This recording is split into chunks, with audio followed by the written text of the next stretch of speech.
Hello and welcome to the Eating Disorder Therapist podcast. This is a podcast to help you find peace with food and overcome disordered eating. And I'm Harriet Frew, aka the Eating Disorder Therapist. And I'm so excited to share with you all kinds of stories, tips, information and guest interviews to help you on your journey in finding peace with food.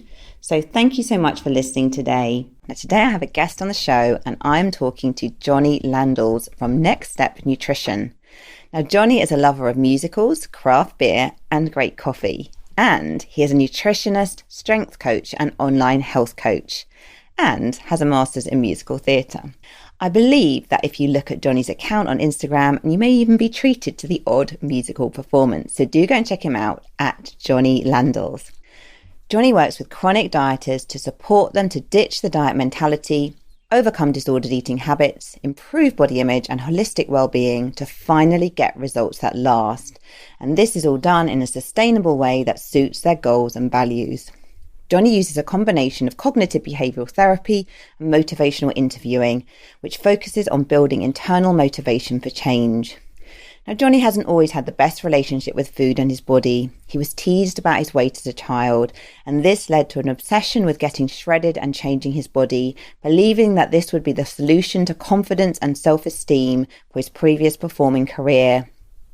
Now, over the years, Jonny has been involved heavily in the fitness industry as a Crossfit coach and with a strong passion for health and nutrition.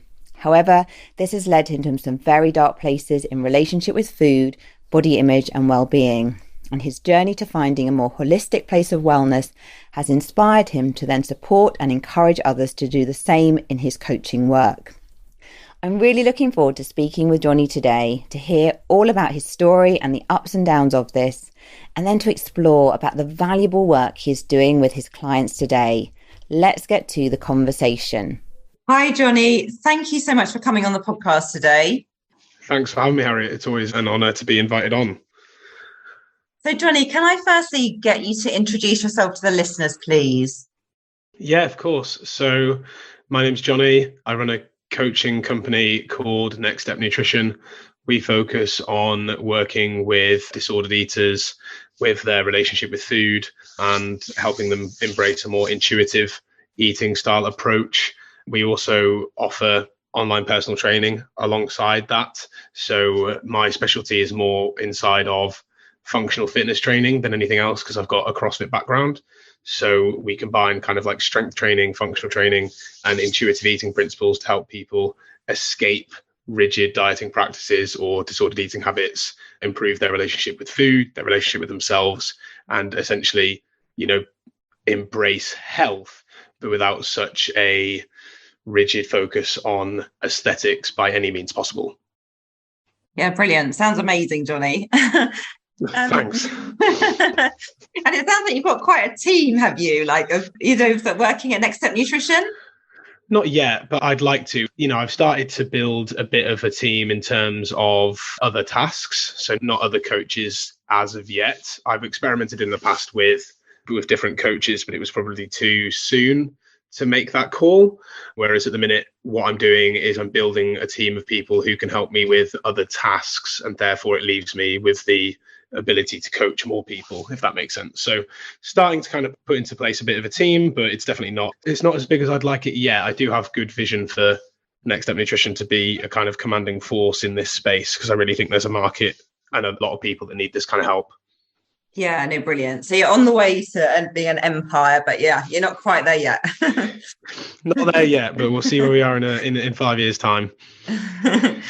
So, Jonny, I saw from your website that you are a lover of musicals, craft beer, and great coffee. So I just wanted you to share with us, please, what is your favourite musical?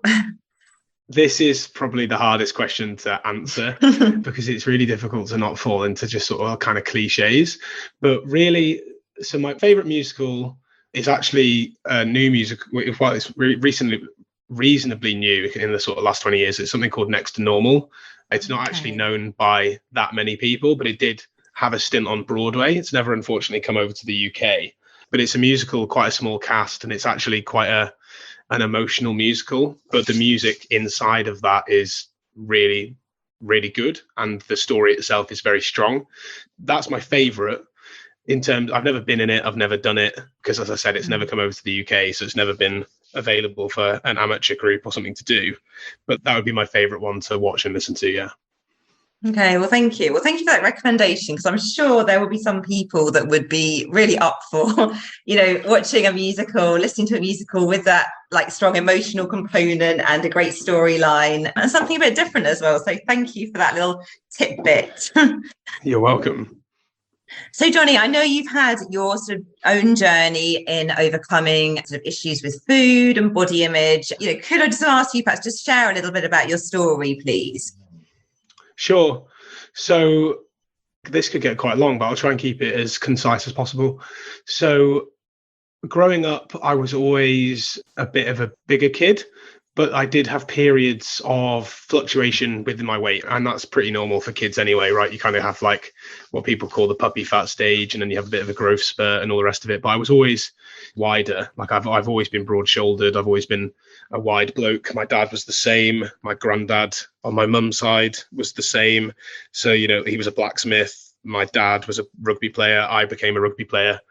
But I became quite conscious of that fact when I was in my teens, because I received, unfortunately, a bit of negative weight stigma. Bullying does happen in sort of kids and teenage worlds.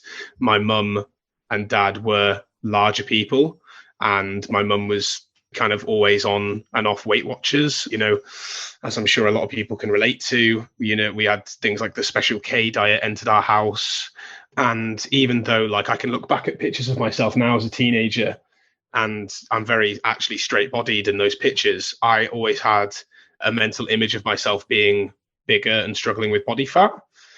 So that was clearly more of a mental issue back then than was a physical issue. I was very active as a teenager, played rugby for a few different teams, played cricket, I did musical theatre, stage school. I just did everything.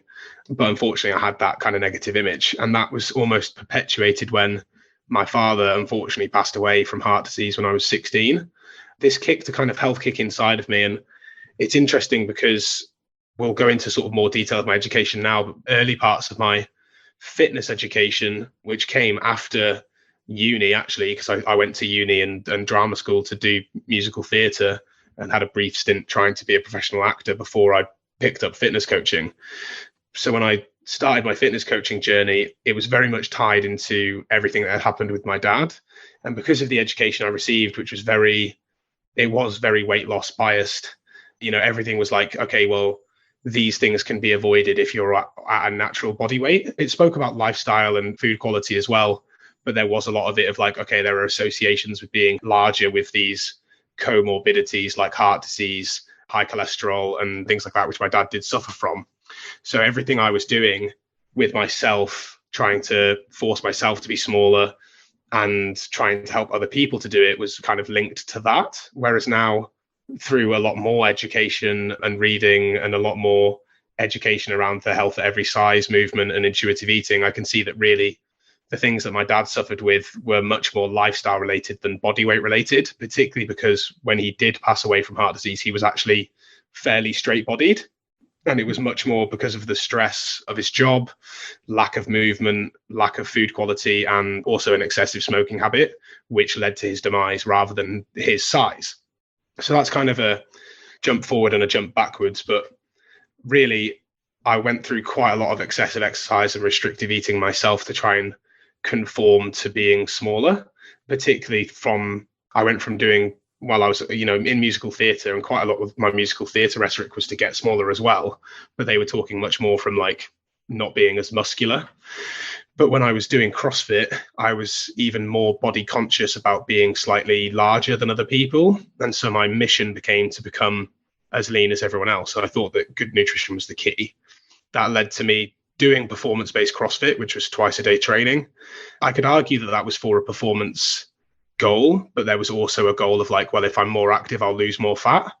And I combined that with rigorously tracking calories and macros as well, because that actually helped me, in my opinion, escape rigid dieting practices like clean eating and paleo and meal plans and stuff, which I'd done prior to calorie tracking. So calorie tracking felt like the flexible way to do it versus the other methods. But what I realized looking back is that was, it was just as restrictive as anything else. It was just a different type. through CrossFit coaching and through this earlier education is when I created Next Step Nutrition, which is also why you could say like Next Step Nutrition in the last 4 or 5 years, it's had some growths and it's had some troughs because I've completely changed how I work and who I work with. And that's because of this journey through education, from a weight biased nutrition education through to learning more about intuitive eating, learning more about eating habits and relationship with food and relationship with the self, body image and health at every size, to this very much Next Step Nutrition 2.0, which is very, very aware of the fact that younger Jonny was actually very disordered in his eating habits, was very body dysmorphic, was very almost bulimic, really, in terms of exercise, because of using that much more as a way to eat more, or using that as a punishment for eating more, or being afraid of exercise in case I put on fat. That's kind of been the journey, really. You know, I started CrossFit when I was 22 and I'm now 32. And through kind of CrossFit coaching, competing in CrossFit, and then out of the other side of that, much more to, I still train with functional fitness, but much less competitively and much more for health. I could see the detriments of that performance-based attitude to a health-based attitude. And I could see how really I was doing very excessive and very restrictive methods to stay lean, which is clearly not where my body was meant to be. So it was that kind of, it was my own journey through the other side of restrictive eating to think, okay, well, how do I learn to trust my body if I'm not going to use macros or calorie tracking or fasting or any of these other strategies that I'd been taught as a practitioner to help people lose fat? I was like, how am I going to maintain what I would deem a, you know, how do I get happy with my body and be healthy? And that led to that whole discovery of intuitive eating and health at every size and all of that education. So we've kind of gone forward and backwards in time quite a lot there.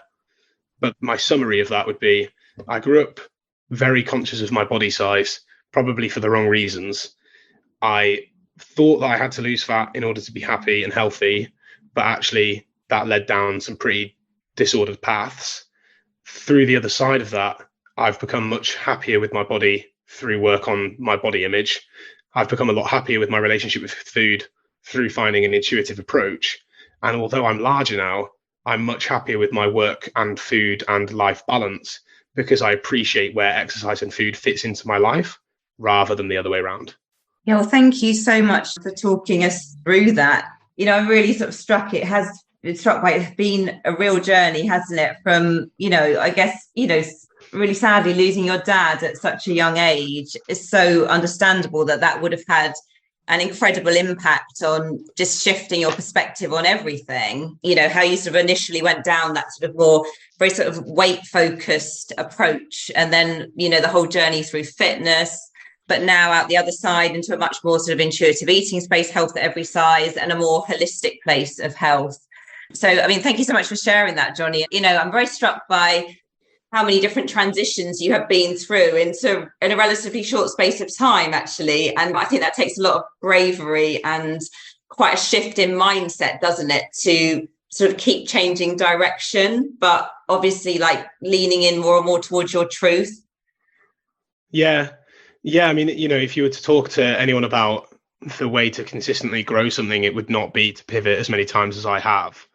But it's one of those where, as you mentioned, it's actually more towards my truth in terms of my values and the way that I want to show up as a practitioner. Like the same thread that's gone through Next Step Nutrition has always been this idea of avoiding misinformation, avoiding this chaos that can be the wellness industry in terms of the amount of untruths that are out there, as well as making complex information simple.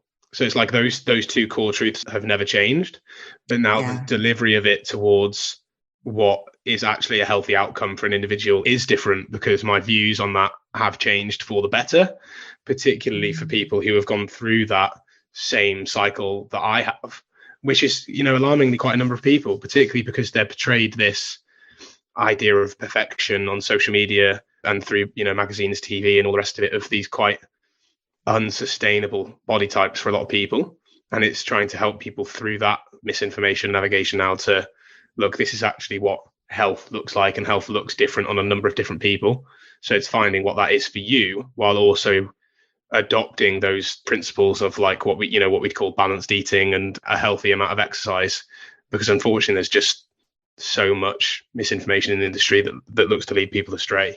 And I'm sure, like, I know I'm approached by a lot of people who are really struggling with their eating, over exercise, etc., but they perhaps hadn't realized until several months or years down that road that they were in a difficult place and that actually all of this had become quite disordered.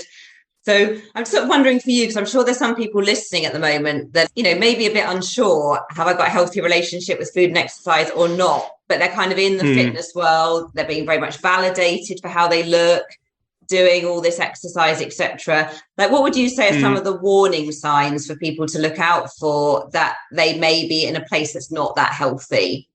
I think it's interesting, isn't it? Because there are people that will get by and not have a negative reaction to certain habits compared to other people. Like, there's a big thing about intention, but then there's also a big thing about that just different personalities will just gel with different methods. I think the biggest thing to look out for is probably like the preoccupation or obsession with it, because there's absolutely nothing wrong with being committed to goals. There's absolutely nothing wrong with being dedicated to certain goals. But when that comes at the expense of other things that could potentially also improve your health, or if you're doing that actually at a detriment to other aspects of health, you've got to ask yourself, what, is that the balance that you're really striving for? So what I mean by that is, I know for me, like, there was a real preoccupation with tracking my calories because there was a fear that if I didn't, then everything would go horribly wrong. And if I didn't track my calories, I would just be, binge, like not actually binging, but I would be overeating quite a lot. Or if I went over my calories, then I would overeat because I think, well, I've already ruined it. So what's the point in kind of going on? And there was such a fear around not exercising in case I gained weight or lost fitness from like missing one session. And this was such a preoccupation that if I was going on holiday, I'd need to look ahead at where the gyms were. Like, are there gyms near my hotel? Like, how am I going to get to the gym if I'm at this hotel? Or what am I going to eat if I'm traveling on the road? Do I need to cook my own food? I mean, it got that bad one time that I actually went to a weekend away trip and I took all of my food with me. Like, took all of my food in different Tupperware packets with me in an attempt to like stay on track. And I think if that's what you're doing, you have to ask yourself if that's actually okay or not, because I would argue it's not. Yeah, no, thank you for clarifying that. And I think, what you're saying is when there's a lot of fear and there's a lot of sort of preoccupation, and when it's really sort of interfering with normal day-to-day things that you want to do, that's when it can become problematic. And I think what's really helpful is that you're picking up on just about the intention behind it, because I think sometimes on social media, things become very sort of black and white, don't they? And we kind of miss the nuance in things. And we're not necessarily saying, that these things are bad themselves, but it's your relationship with it and your intention behind it that you need to look at. Yes, I think that's what's really important, right? Because like I've posted a lot about disordered eating and exercise habits, and people are like, okay, well, is that actually disordered? And I said, okay, adding vegetables to a meal isn't disordered if you're doing it because you are aware that vegetables are nutritious and you're aware that fiber is healthy for you and it helps your gut like work well, and you're doing it for extra staying power so that you can be more satisfied through the afternoon, and there's all of these great intentions. But if let's say you're only eating vegetables and protein because you're afraid of carbohydrates or because you're volume eating to try and hack your hunger, then that's a different intention. So it's like the same action with a different intention can mean two different things. And I say this to clients all the time as well, that a lot of people still come to me looking to wanting to lose a bit of body fat and stuff. And there's nothing wrong with that when it's from the right place, but all too often it can become far too obsessive. And actually, when clients say it to me and they say, oh, it's because I want to improve my health, it's like, well, we need to challenge that, because we can improve health without actually losing any weight. And people put weight loss on this pedestal as if if I weigh less, then I'll feel like more worthy or more confident. And it's like, well, actually, we can get you those things without touching a scale. And your preoccupation of needing to see weight loss will lead you to certain habits that you don't want to maintain, and will also actually negatively affect your mental health.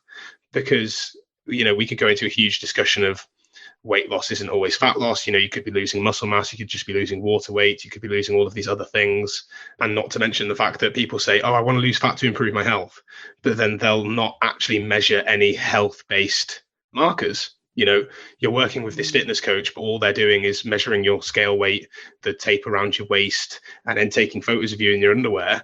But you've not measured your resting heart rate. You've not measured your sleep quality. You've not measured your VO2 max. You've not measured you're measuring your step count, but only because you're trying to force your body to be smaller.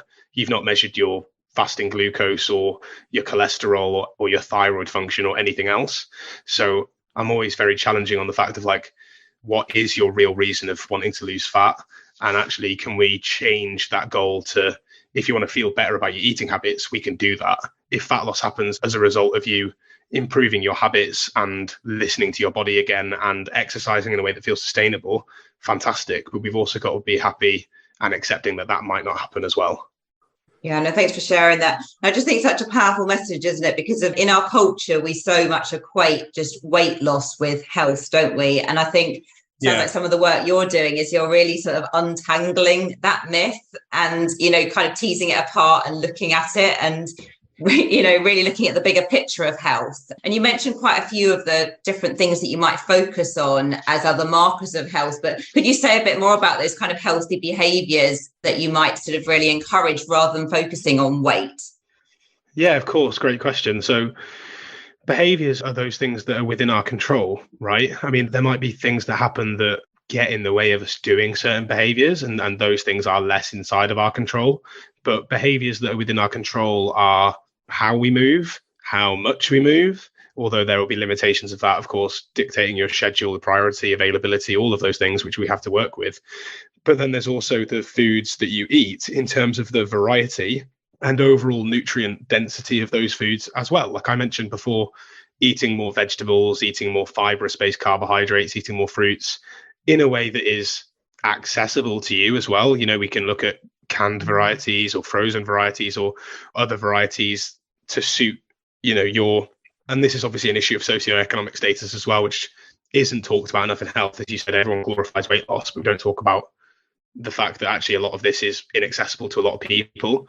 The wellness industry can come across very privileged with that whole organic, natural, clean foods, and that's a completely different conversation. But we glorify weight loss, but behaviors like being active, sleeping well, and getting a good access to nutritious foods and water is actually much more key to being healthy, as well as adequate sun exposure versus just what your gravitational pull towards the earth is.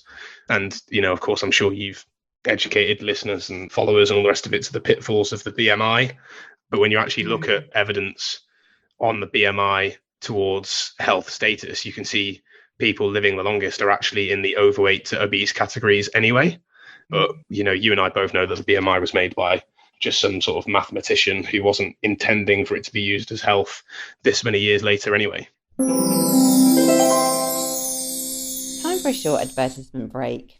Friends, does it seem like I'm okay until I'm stressed, then I can't stop eating? Am I ever going to stop binging? I just can't slow down or relax. I can't tell my hunger and fullness even though I think I'm eating enough. I'm fine with food till something happens and then I'm restricting or emotional eating or not buying groceries again. I surround myself with body positive pictures, wearing more comfortable clothes, but I still can't stand my body and I fear gaining weight. You don't acknowledge you might just not have felt a sense of safety inside you for recovery efforts to fully land. This means you might be living in chronic fight, flight, freeze or please, and you need new experiences of the threat responses softening that cause the eating and body image issues in the first place so the recovery can actually stick. If you're seeking the missing piece in your food, weight and health recovery journey, consider trauma-informed nutrition counselling with Tracy Brown and Associates. Tracy can be reached at www.tracybrownrd.com/get-started. That's www.tracybrownrd.com/get-started to learn how to shift what has been too much or not enough inside for food to feel easy.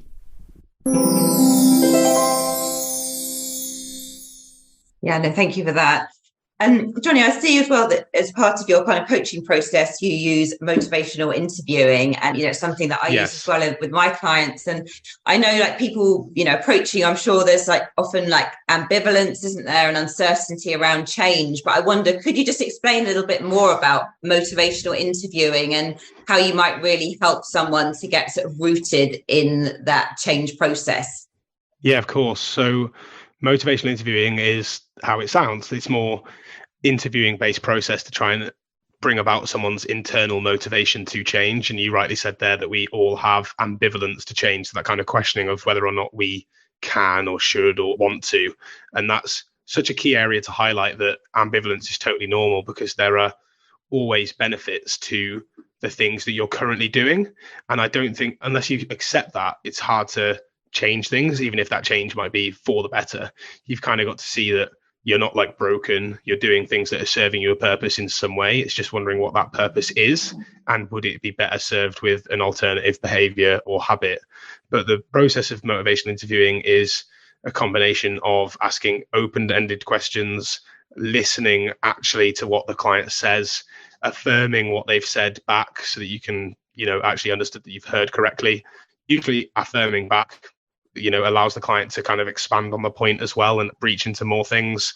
Reflecting things back as well, it does the same thing, reflecting their language back to them, and then summarizing what they've said when you're on certain topics. So saying, okay, it sounds like this, and this, is that right? And then they can obviously expand more or say yes.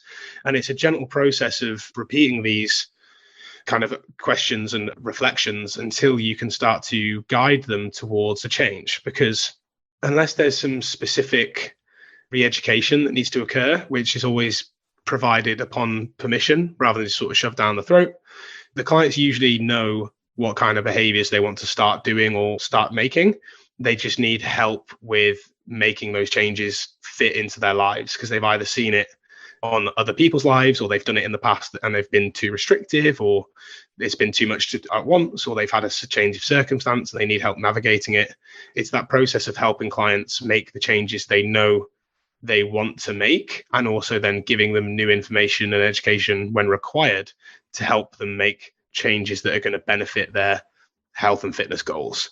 And so it takes consultations, it takes calls to do that properly, because you can't just listen to a client or get an intake form, for example, and then say, great, here's your plan, and just slap them with a meal plan and a fitness plan and a bunch of resources, because they're just not going to follow that. And it's not what they need. What they need actually is that conversation and that back and forth. They might need some information and resources and guides, but they need at first to know that those are the things that they can follow to help them get their required result. Does that answer the question? Yeah, no, I think very beautifully explained. Thank you.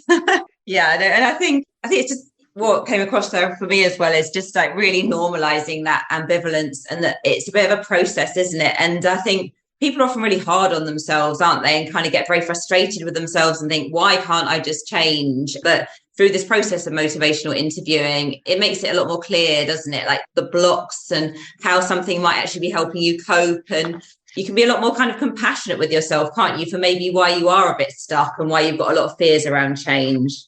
Absolutely.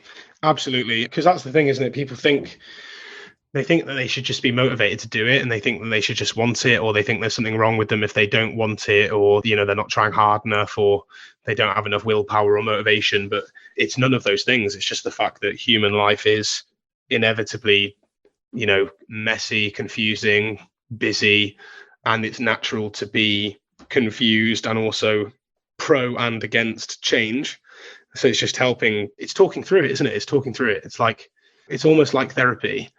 And I think that there is that combination then of some CBT work there to listen to someone's thoughts about themselves, food and exercise, and help them reframe those to things that are more balanced, compassionate, healthy, and helpful on their journey. Yeah, no, hear. So, Jonny, something else I wanted to ask you about was sort of self-compassion, because I know many of my clients come into therapy and they've sort of heard about self-compassion sometimes, but they kind of think, oh, well, if I'm compassionate towards myself, I'm just going to become really lazy and I'm never going to achieve my goals, et cetera, et cetera. And I think particularly perhaps in the sort of fitness world, where there's this message sometimes about kind of like go hard or go home, and like, you know, really sort of like a very sort of strivey approach. So I'm just wondering, could you explain a bit about how you approach self-compassion in your work? Yeah. And again, clients of mine probably feel the same, is that, you know, if I let myself off the hook, then I won't do anything. I won't get anything done. I won't make any, you know, vegetables or do anything. And as you said, the go hard or go home attitude is very prevalent. And what I remind clients and followers is that self-compassion could probably be best viewed as the advice and concern that you would show a loving mate, right? So you wouldn't say to your friend that they are fat, ugly, worthless, lazy, and terrible, yet that's often the language we use for ourselves. But in fact, what you would do, but you'd also not let your friend off the hook if your friend said that they were going to quit smoking and start walking for their physical health. You'd probably say to them, how's that going? You know, you'd check in on them and you'd hold them accountable to that. And you'd also say, well, you said that you wanted to do these things because it would help you do X, Y, and Z. Has that changed? You know, do you not want to do those things anymore? And you would help your friend do the things that were good for them, even if they could be bothered less. And there's a fine line between, let's say, not getting rest or overexerting yourself, and then also not doing the things that will actually be better for you long term. So let's say I'm really busy at work and I'm going to struggle to get for a walk today. Well, even if that's the case, I'm going to be better physically and mentally by getting out, even if that's just for 5 minutes. And by holding myself accountable to that, I'm being compassionate in the fact that I'm busier. And so I would like to spend more time at work because that would relieve pressure. But I'm also getting the thing done that I know is good for me. And so it's that fine balance between compassion and also, well, it's compassion because it's what's right. It's going to help you. That's why I say it's like the advice you'd give to a caring friend, because you're going to hold them accountable, but you're not going to be a dick about it, for want of a better word. Yeah, no, absolutely. Yeah. And I think you did explain that really well, actually, just like that kind of balance between accountability and being compassionate and supportive of yourself. Because I think, again, like sometimes on social media, like the message gets a bit lost here in a very black and white way. And, you know, people don't really then understand what being compassionate really means. So, you know, thank you for explaining that. No, and you know, Kristen Neff's obviously done a lot of work on that, hasn't she? And we could obviously go into like much more detailed definitions of like that combination of common humanity, self-care, and mindfulness. But I think that if people want to research into it more, then self-compassion.org is a great place. And, you know, you can take the self-compassion quiz to sort of see where you're up to. But I think I love the explanation of use the language you would to a close friend, because then instantly people's like heads click and they're like, okay, like I understand now what I need to do differently to help myself feel better, as well as take action that's going to help me with what I want to do.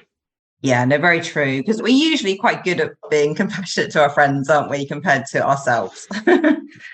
Always. We show everybody else much kinder language and action than we do ourselves, unfortunately. Yeah. And can I just ask you as well, just one question as well, Jonny, about body image? And like, you know, for anyone who's listening that at the moment is very sort of fixated on an aesthetic, you know, perhaps being very lean, having a six pack, or, you know, not saying there's anything wrong with these goals, but if someone recognizes, if someone's listening and they're realizing actually, you know, to try and maintain these goals, I'm in a really destructive place with food. What could someone do as a baby step to begin to address some of that body image sort of area, I guess, and to perhaps be able to take a little step back to being less focused on the body? Like, what sort of things would you recommend? Yeah, it's difficult, isn't it? Because a lot of the time then these things can be hyped up in people's like identity and confidence within themselves. I know for me that being leaner was that like safety blanket, because I was in a CrossFit coaching and competitive position. So it was like part of my identity to look that way. And I felt that if I didn't look that way, I wouldn't be as respected in that community. So there can be a lot of things that are tied up there that are worth unpacking. And there's nothing quite like unpacking things like asking yourself the questions and journaling about it. So journaling about why it's so important to be why you feel it's so important to be leaner, and going through probably a bit of thought questioning and reframing. So if you've got these thoughts of, oh, well, nobody will respect me unless I'm lean. Well, how true is that? What evidence do you have for and against that thought that you can work through, and kind of work through your own thought patterns of being leaner and what that means to you?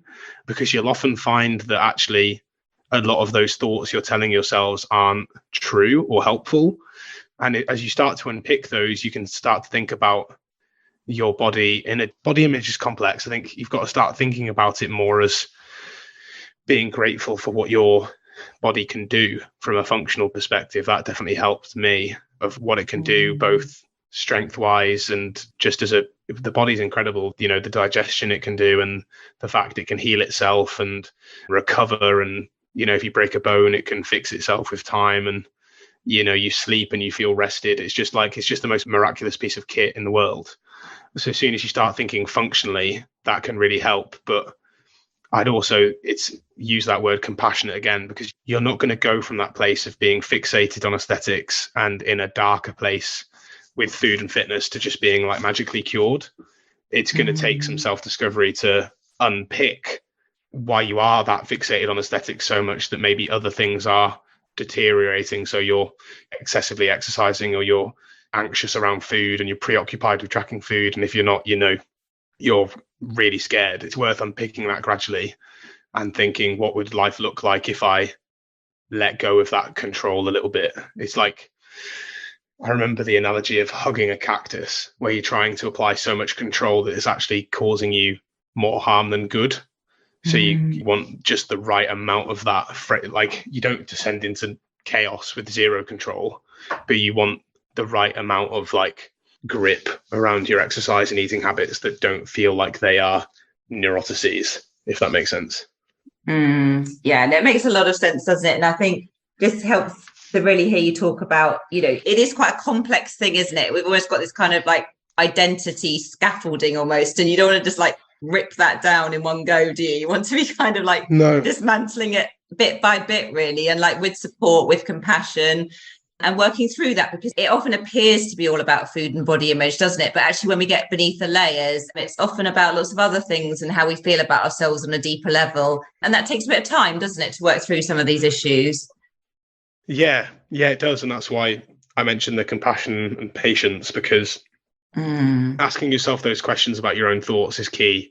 And then also just asking the questions of like, the whole focus on aesthetics and how difficult it is to maintain that. Because what we don't realize, I think, a lot of the time as human beings, is that we do have different genetics and different lifestyles that will predispose us to different natural levels of body fat. And so what's maintainable for some people on less effort is actually very difficult for you to maintain. And that doesn't mean it's right or wrong or healthy or unhealthy. It's just different. And I know that it was easier for me, for example, although I was tracking every calorie, I wasn't eating low calorie when I was competing in CrossFit, but I was also coaching CrossFit. So I was training twice a day. I was walking to and from the gym, living in London. So I was walking to the tube station, taking the tube to work, walking from the station to the gym, doing that home again. I was coaching for 4 or 5 hours on my feet. So that's demoing movements, walking around a class, adjusting people's movements, helping them with their technique, as well as helping them through the workout, as well as my own training. I wasn't on low calories, but I was tracking everything. And with that level of activity, 3 hours of exercise plus 6 hours of walking around plus walking to commuting, it was incredibly easier for me to be leaner than it is for someone who's working for 8 or 9 hours behind a desk, driving to and from work, has 3 kids. You just can't compare your lifestyle to people on Instagram, because it's just not. 1, they have a different genetic predisposition, and 2, they've got a completely different lifestyle. So what's maintainable for them is different. It's not right or wrong. It's just different. Yeah, no, I think great words of wisdom there. I think we can all be vulnerable to that, can't we? Sort of just seeing these idealized images and completely forgetting actually that you could be in a completely different environment, different lifestyle, different genetics. The comparison is completely futile, isn't it? Absolutely. So, Jonny, where can people find you if they would like to get in touch about coaching or, listen to your podcast or, do tell us. Oh, yeah. So the podcast is Next Step Espresso. So you can find that on any platform that you listen to podcasts on. A quick note about Next Step Espresso is that I did start it in 2019, and it started as a small single episode every day and with a guest episode occasionally on a Friday. And I actually stopped doing the daily format just towards the back end of last year because I'd done daily podcasts for so long, the quality was almost deteriorating and I didn't want to just pile information at people. But I still do a guest episode of, most Fridays. And the kind of theme of the podcast used to be very weight centric, as well as also informative on nutrition. But there was quite a lot of weight loss chat, like in the earlier years of the podcast, whereas now there's a lot more weight neutral chat and a lot more chat similar to the one we've had today. So just be aware if you're searching for sort of backlog of episodes, there might be stuff about, fasting and fat loss and all the rest of it, because it's very much from a previous version of myself.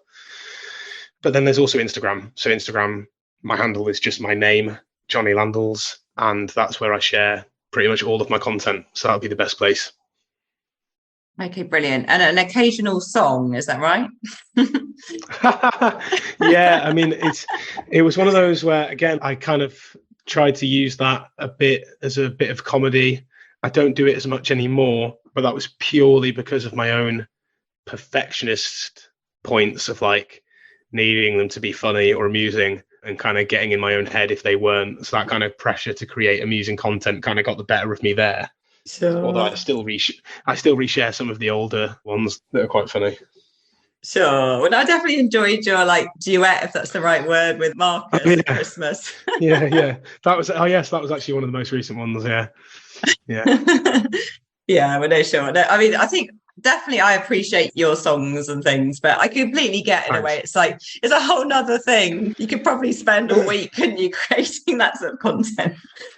I think that's the issue, isn't it? It's unless there's an idea that comes into my head that's an absolute slam dunk, and then we can kind of film it and get it out there.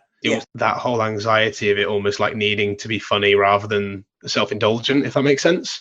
And then particularly because I'm my own worst critic when it comes to my singing voice. So I was almost okay, I'll just do it on stage and I'll just share videos of me singing in rehearsals and things like that. And it's one of those I probably get into my own head a bit too much about.